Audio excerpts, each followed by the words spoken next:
Nathan Daschle joins us. He's a Democrat lobbyist and president of the Daschle Group. Good to see you. Let's look at the tariffs. We just heard there from Beth, who runs a Busy Baby. She was looking at a $200,000 increase in her latest shipments of her product from China. This has got to be a story that it could be replicated, you know, almost 1 million times over in the US when you look at small businesses. When is this going to come home to roost for Donald Trump? Well, you're absolutely right. Beth's story was heartbreaking, and it's a similar story that's being played out all over the country.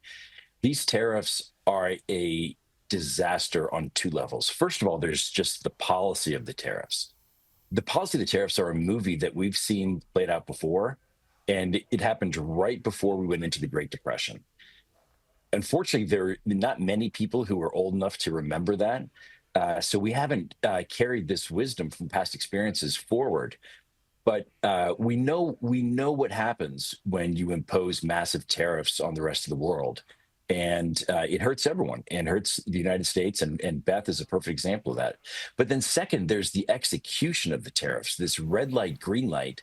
You know, there are tariffs one day, no tariffs the next. Then there's an exemption. Markets do not like uncertainty and they don't like confusion. And we have injected incredible amounts of both. And I think there will be a price. Now, electorally, the next elections are in 26. Donald Trump ran on lowering prices. And if these tariffs do not lead to lowering prices, but in fact raise prices, as a lot of people think they will, then Republicans are going to have a very, very bad election year in 2026. Yeah, sure, but 2026 is so far away, Nathan, and businesses will fold and people like Beth are going to suffer in between that time. Like, when do the chickens come home to roost here? And what is the intention of Donald Trump? Because, you know, I put it to Beth, you know, Trump's trying to get some manufacturing and jobs back in the US, but she's looked at that every which way and it just doesn't work for her business. Surely it's got to be the same for others. Absolutely. I mean, you know, the theory is that we should be exporting what we do best. Capital should flow to where people have a competitive advantage. Yeah. And we have an advantage in certain areas, and that's where we should be investing our capital. We shouldn't be doing it in areas where other countries are doing it better than we are. There is no theory, I think, that really supports Donald Trump's tariffs.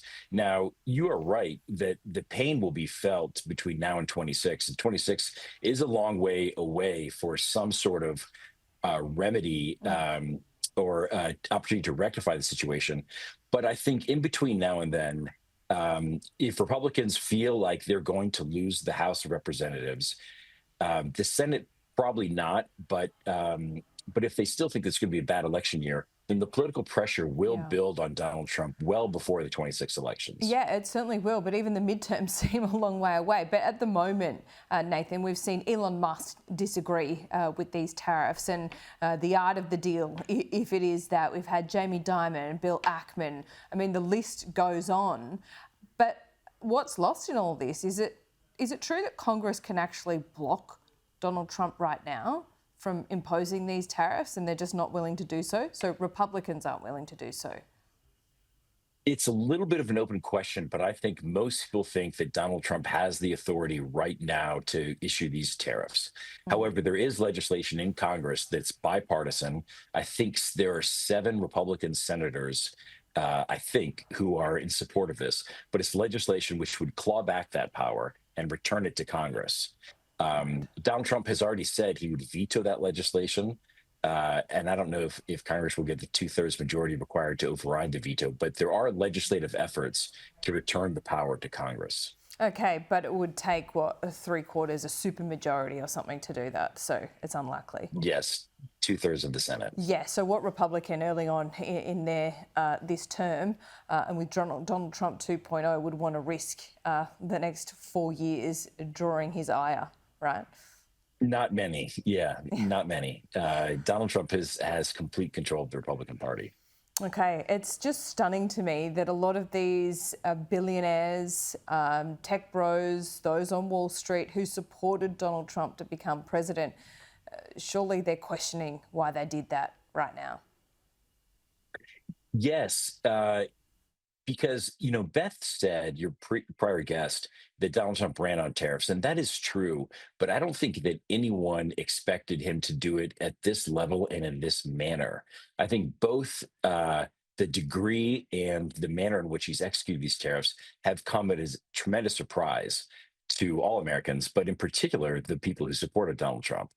I think people had elected Donald Trump in large part because they had no faith in the Democratic Party.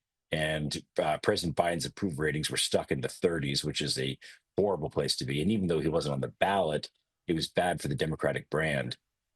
So voters were rejecting the Democrats. They wanted to give Trump an opportunity. They thought he could lower prices. That was the biggest concern. But most Americans right now, in fact, the tariffs are not popular. The tariffs are unpopular with most Americans. So I don't think that that Trump had an electoral mandate to issue these tariffs. This is he has a couple of aides, Peter Navarro being one of them, who have written about this for years and are true believers, but they are in the minority of people who really know about the economy.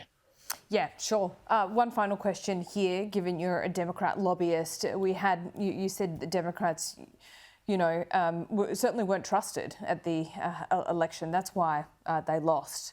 Or, there was an area of disbelief. Since the election, a lot of Democrats have, from what I can see, and this is, not blanket, so I don't want to make a sweeping statement here, but, blamed the media for people only seeing, having a narrow view of politics. But there hasn't been a lot of introspection.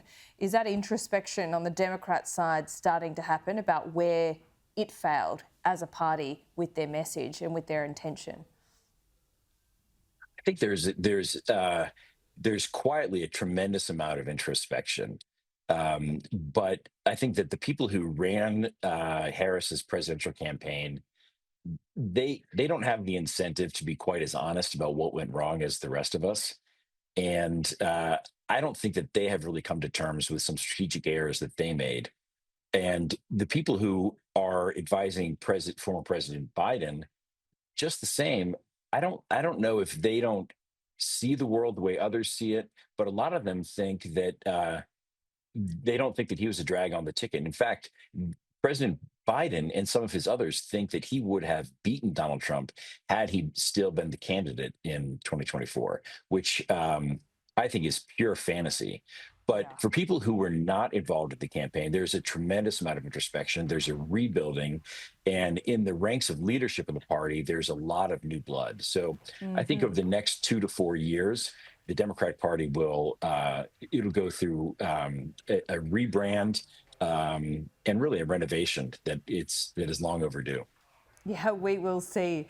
And you know what? The whole Biden argument, whether he would have won or lost, is, as you say, perhaps a fantasy, but at this point, entirely academic as well. Nathan, great to talk to you. Academic, very true. We'll check in with you Likewise. soon.